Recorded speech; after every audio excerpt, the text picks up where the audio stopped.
reports are correct, Wolves are set to sign midfielder Zhao Bin from the Chinese Super League. The question is, who is he any good, and where will he fit in at Wolves? In today's video, we're going to break down his play style, his career path, and where he might be able to play for Wolves. And of course, if you guys love watching Wolves content, make sure you subscribe to the channel. We're closing in on 200 subscribers. So, the basics on Zhao Bin. He's a 21-year-old midfielder from China who was born 2nd of May 2004. He's 1.75 metres or 5 foot 9 inches.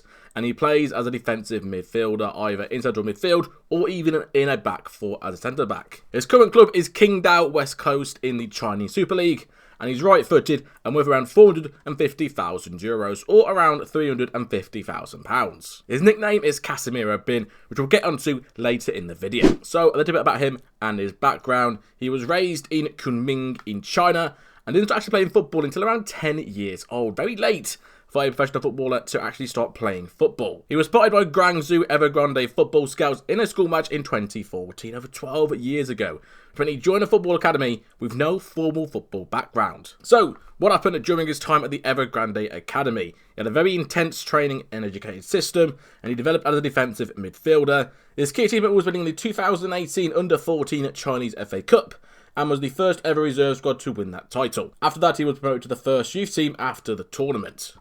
Not bad at all. Here's what I thought was really interesting now. At 14, he moved to their Spanish branch, their Spanish arm, for around 4 years and trained in a European style of football, which meant faster pace, more tactical awareness, decision making under pressure, and played in international youth tournaments. There he's there, playing against, I believe, Atletico Madrid's youth team as well. He did say Spain forced him to think faster and make decisions faster. So, the good news for Wolves is he has actually spent time in Europe already as a youngster, which means adapting to the climate, the culture, and maybe the language might not be as difficult as it might be. Let's move on to his first team career. If the name Guangzhou sounds familiar to you, that's because the likes of Anelin Talisca and Paulinho all spent many years playing for that Chinese Super League club. Unfortunately for Zhao Bin, this was when the club started having financial troubles and a relegation. So they got relegated to League One of the Chinese Second Division, and he played 38 appearances, making 5 assists. In the 2024 season, he would play 24 league games, get 4 assists, and was a key defensive midfielder for the promotion push. So, when they did actually get promoted, they failed to get a league licence, mainly because of their debts and the financial collapse, and the club actually dissolved 12 months ago in January 2025. Due to this, he was allowed to leave for Qingdao West Coast, and there he got the number 6 shirt and has made 27 appearances in the Chinese Super League, getting 2 assists and 0 goals. His main role is a traditional defensive midfielder, ball recovery, shielding defences and tempo control. So overall, being that CDM role, especially Casemiro, which we'll get onto shortly in a minute. So what is his actual play style? As you can see, that is a defensive midfielder, traditional number 6. His strengths include interceptions, positioning, simple passing and game reading. In an interview, he did say he was inspired by Casemiro, and fans call him Casemiro Bin.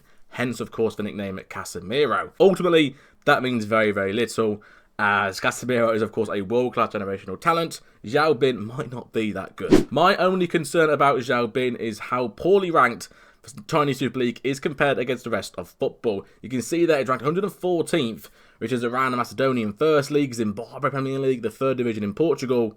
And you can see there on the right-hand side, England is obviously top of the league, and League 2 is over 40 places higher than the Chinese Super League. So, ultimately, yes, he's a good midfielder, yes, he's doing very well, but the Super League is not a very high league across the world, and that's my main concern. You can see there, the Chinese Football League 1 is 309th worldwide, which is not very high at all. So what has Zhao Bin achieved during his career? You can see that the Chinese FA Cup champion is one of his main contributions. A goal with Saudi Arabia at the Under-20 Asian Cup in 2023, and he's already made over 70 club first-team appearances. He's also a Europe-trained Chinese midfielder, which is very rare to come across, and his ambition is to play in the Premier League. He said the Premier League is a world's top league, and moving to Wolves would be his potential first step into European top football. So his career so far, 70 club games, 7 assists, 0 goals. International youth, 8 games and 1 goal. Ultimately, do I think Xiao Bin's going to walk into the first Wolves team? No, I don't. Will he become a youth player? Probably so. And maybe in the future when we get relegated or even next season, start getting minutes in the first team. Rightly or wrongly, the Chinese market is absolutely huge. And having a Chinese wonder kid like Xiao Bin on the books could be a potential market for Wolves to tap into like they did with Hwang Ki-chan and South Korea. For me, this is a low cost, low risk move for Wolves to make. If it pays off, happy days. If it doesn't, that's absolutely fine. Wolves haven't really lost a huge amount of time, energy and resources. And Xiao Bin gets a chance to play in English football for the first time in his career. What do you guys think? Let me know in the comments down below.